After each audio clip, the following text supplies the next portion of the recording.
오늘은 박해를 이겨낸 사도들이란 제목으로 말씀을 선고합니다.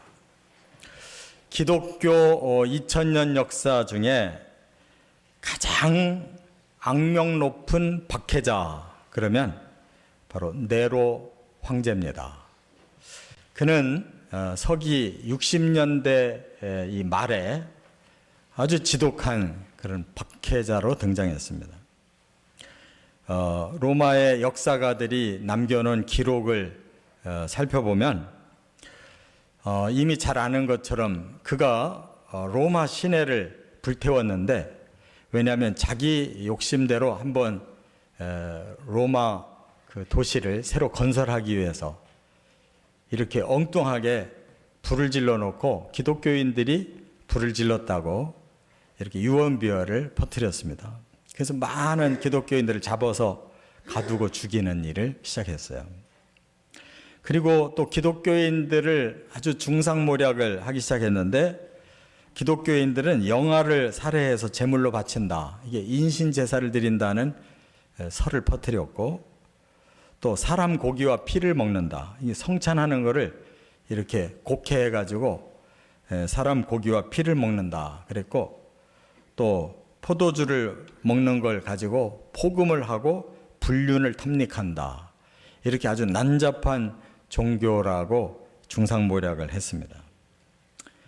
그리고 이 역사가 타키투스가 편년사라고 하는 책을 남겨놨는데, 거기 보면 이 황제가 개인 경기장을 만들어 놓고 거기다가 기독교인들을 잡아서 이 짐승의 가죽을 벗겨가지고 기독교인들의 몸에 씌워서 경기장에 내보내고, 바로 뒤이어서 늑대와 개들을 풀어놓으면 이 늑대와 개들이 짐승인 줄 알고 막 기독교인들한테 달라들어서 잡아 뜯고 죽이고 하는 그런 광경을 아주 즐겨서 경기를 구경하듯이 이렇게 봤다는 거예요.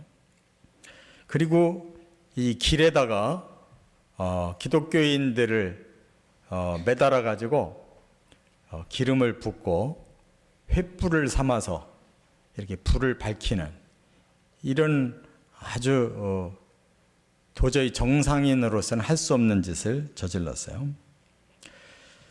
그리고 자기는 또 황제복을 벗고 마부의 옷을 입고는 말을 타고 돌아다니면서 그걸 즐기며 구경을 했다는 것입니다. 그러나 결국 그는 그러한 박해 절정에 얼마 못 가고 살해를 당해서 죽습니다.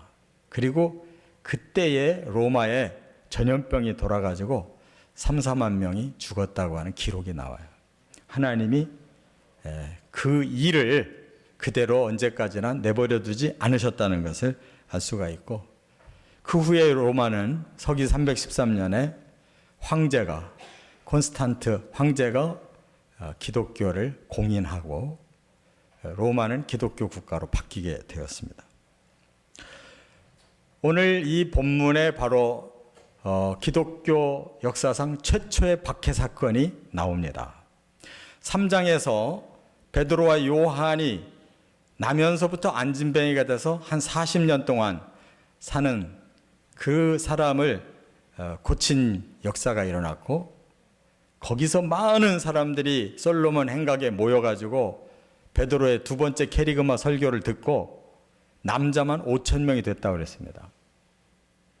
그런데 바로 관원들이 달려와서 베드로와 요한을 잡아서 감옥에 집어넣고 이튿날 끄집어내고 신문을 하는 거예요. 왜 안진뱅이를 고쳐주고 많은 사람들에게 구원의 복음을 전해서 많은 사람들이 변화를 받게 해줬는데 어째서 베드로와 요한이 감옥에 들어가야 되고 무슨 죄를 졌다고 신문을 받아야 되느냐 하는 것입니다.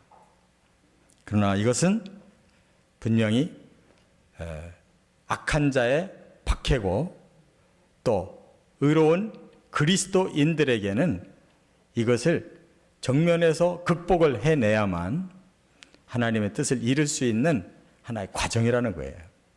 역사 속에서 박해를 피해 도망만 다니면 기독교는 소멸이 됐고, 그 박해를 정면에서 극복해내는 지역은 복음화가 왕성하게 이루어졌다는 것을 우리가 깨닫습니다. 우리나라의 이 역사 속에서도 기독교는 피하고 숨지 않았습니다. 끝까지 견뎌내고 정면으로 돌파해내서 오늘날 한국에 세계에 유례없는 기독교의 전파율을 갖게 된 것이에요. 오늘 우리들의 삶에도 이 박해는 여전히 있습니다. 공개적으로 이런 강력한 이러한 박해는 없을지라도 또 영적으로 또 간접적으로 박해는 계속되고 있어요.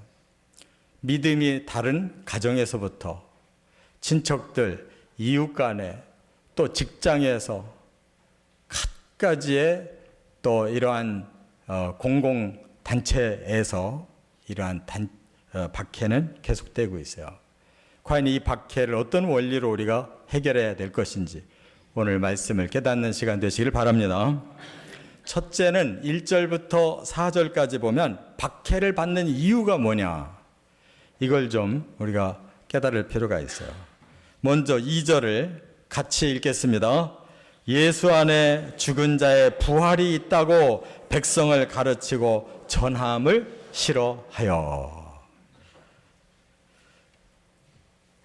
교회에서 복음을 가지고 주변 사람들에게 전할 때 그것을 싫어하는 사람들이 있습니다.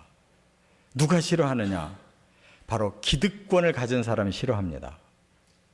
그 당시에 바로 유대 사회를 이끌어가는 사람들, 여기 보면 뭐 관리들이라는 말도 나오고 또 장로들이라는 말도 나오고 사두개인이라는 말도 나오고 여러 이름들이 나오는데, 그 당시에 제사장들이 종교와 권력을 함께 쥐고 있었습니다.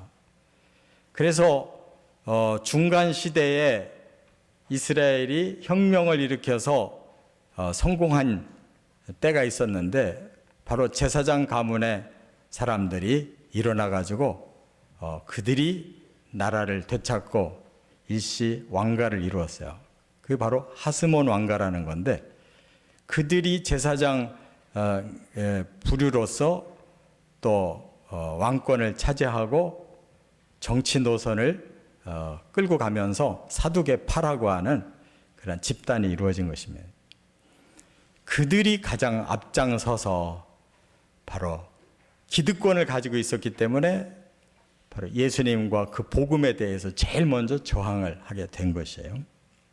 그 외에도 보면 그 율법사들, 서기관들이라고도 하고 장로들, 그 각계각층의 원로급들이 다 반대했다는 거예요. 왜?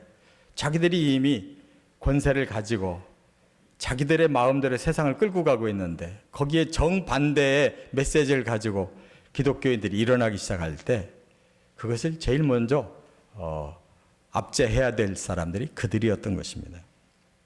그렇기 때문에 바로 복음을 제일 앞장서서 전했던 베드로와 요한이 제일 먼저 붙잡혀 들어갈 수밖에 없었어요.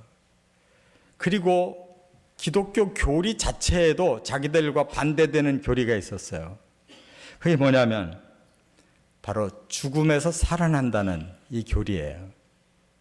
사두개인들은 하나님을 똑같이 믿어도 지상에서 하나님 나라를 이룬다고 믿고 내세의 믿음이 없던 사람들이에요. 그래서 부활이 없다고 생각하는 사람들이에요. 그러므로 자기들이 권력을 가지고 이 땅에서 종교와 정치와 사회를 다 움직여서 지상 낙원을 만들겠다고 이렇게 선전을 하는 사람들인데, 예수의 복음은 죽었다가 다시 살아나고 하늘나라에서 영원한 생명이 주어진다고 가르치니까 이 땅의 그 권력을 흐트러 버리는 것입니다. 그렇기 때문에 그들이 제일 먼저 그 교리를 싫어했다고 그랬어요. 오늘날도 마찬가지예요. 누가 기독교를 반대하느냐? 현재 뭔가 세력을 가지고 세상을 앞장서서 끌고 나가는 사람들이 바로 기독교를 제일 싫어합니다. 그리고 이 땅에만 관심이 있고 이 땅에 뭔가를 이루고자 하는 그러한 열혈주의자들이 바로 이 땅을 초월해야 되고 이 땅에서 오히려 우리가 절제하고 십자가를 지는 삶을 살고 그리고 내세에서 진정한 영원한 생명과 나라가 이루어진다고 하는 것을 절대 받아들이려고 하지 않아요. 그래서 박해는 바로 기독교와 정반대의 사상을 가진 자들이 일으키는 것입니다. 그래서 유물사관을 가진 그러한 공산주의가 기독교를 적극 반대하고 있었던 거예요. 또 하나는 교회가 미약했더라면 전혀 미동도 안 했을 거예요. 근데 갑자기 성령을 받고 난 제자들의 설교에 의해서 하루에도 3,000명이 예수를 믿더니 오늘 본문 4절에 보니까 남자만 5,000명이 됐다. 이 가족 한 가족으로 보면 그 가장들이 5,000명이라면 가족 전체는 2, 3만 명 이상 됐을 거예요. 갑작스럽게 큰 공동체가 만들어지니까 이 사내들이라고 하는 공회, 지금으로 말하는 국회와 같은 기능을 가지고 있던 이들이 전부 합세해서 다 모여가지고 베드로와 요한을 신문하고 죽이려고 한 거예요. 이처럼 교회가 미약하면 박해하지 않습니다. 점점 강해지고 많은 사람들이 교회 안으로 들어올 때는 박해가 반드시 일어나게 돼 있다는 거예요. 그러나 두려워할 건 없습니다. 존 웨슬레가 이렇게 말했어요. 박해는 신앙을 멸시할 수는 있어도 이기지는 못한다 그랬어요. 아무리 기독교의 신앙을 박해해도 그들이 무너졌지 기독교가 무너진 적은 없어요. 2000년 동안 기독교는 계속 전 세계로 전파되고 많은 사람들을 변화시키고 교회를 세워가고 있는 줄 믿습니다. 두 번째, 5절부터 12절까지 보면 박해에 대응하는 자세입니다. 여기 10절을 같이 읽겠습니다. 너희와 모든 이스라엘 백성들은 알라. 너희가 십자가에 못 박고 하나님이 죽은 자 가운데서 살리신 나사렛 예수 그리스도의 이름으로 이 사람이 건강하게 되어 너희 앞에 섰느니라. 지금 많은 그 사내들인의 공회원들 또 옵서버로 와 있는 많은 지도자들 가운데 중간에다가 베드로와 요한을 세워놓고 도대체 너희들이 무슨 권세로 누구 이름으로 이런 말을 하고 다니느냐 이렇게 물어보는 거예요. 그 말은 오직 권세는 사내들인만이 가지고 있다는 거예요. 그런데 우리가 너희를 인정한 적이 없고 너희에게 뭔가를 하라고 말한 적이 없는데 너희들 누구에게 공인을 받아가지고 이런 말을 하고 많은 사람들 앞에서 이런 일을 일으키느냐라고 말하는 거예요. 공권력에 아무것도 인정이 안 된 상태라는 거예요. 그러나 여기에 베드로는 조금 더 쫄지 않고 담대하게 대응을 하는데 바로 세 번째 캐리그마를 선포합니다. 오히려 잘 됐다 싶은 거예요. 왜냐하면 유대 모든 지도자들이 모인 그 자리에서 예수의 복음을 수제자가 정면으로 공포하고 있는 거예요. 그래서 당신들이 죽인 예수를 하나님이 살리셨습니다. 이렇게 시작합니다. 예수는 하나님이 보내신 메시아인데 당신들이 예수를 죽여버렸다. 얼마나 무서운 정죄며 경고입니까? 그들이 권세자인데 하나님이 메시아를 보냈고 당신들은 그를 받아들여야 되는데 오히려 그를 죽였다는 거예요. 죽었으면 끝나야 되는데 하나님이 그를 다시 살려내셨다는 거예요. 여러분, 바로 복음은 이 십자가의 죽음과 부활이 핵심이라는 것을 깨달으시 바랍니다. 왜냐하면 모든 인류가 죄로 인해 죽는데 하나님이 그들을 살리기 위해서 대신 메시아를 죽이시고 죄가 없다면 다시 살아나서 회복돼야 되기 때문에 바로 그 저주를 첫 번째로 푸신 분이 예수 그리스도의 부활이라 이 말이에요. 예수 그리스도의 십자가를 믿고 예수 그리스도의 부활을 믿어야만 죄를 씻고 저주를 풀고 영원한 생명을 누린다는 것을 단번에 그들 앞에서 발표한 거예요. 이거보다 더 위대한 복음 설교가 어디 있어요? 그리고 성경으로 들어가서 예수님은 건축자들이 버린 머릿돌이었다. 이렇게 지금 11절에 설명을 하는 거예요. 이거는 지도자들이기 때문에 그 말을 알아듣는 겁니다. 성경을 깊이 연구한 사람들이고 자기들이 성경의 아주 최고의 해석자라고 자부하는 사람들 앞이기 때문에 이 말을 하는 거예요. 이거는 시편 118편 22절에 메시아의 예언이 그렇게 나와요. 메시아는 건축자들의 그 버린 돌이었다. 그러나 하나님은 그를 머릿돌로 세운다. 너희들이 하나님 나라를 세우라고 하나님이 보내신 건축자였는데 거기에 머릿돌이 되어야 할 그리스도를 받아들이지 않고 오히려 내버렸다는 거예요. 그러나 하나님은 끝내 건축자들을 버릴지언정 그 머릿돌은 다시 세우신다는 거예요. 그래서 지금 교회가 그 머릿돌 되시는 예수 그리스도를 통해서 새로운 하나님의 집이 지어지고 있다. 그런 뜻이에요. 할렐루야.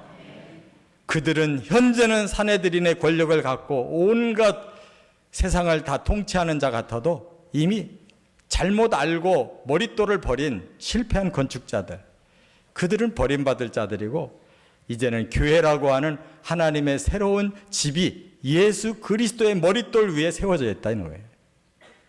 얼마나 명쾌한 말입니까? 그리고 결정적으로 12절에 이렇게 말하죠. 천하에 구원받을 다른 이름을 주신 적이 없다.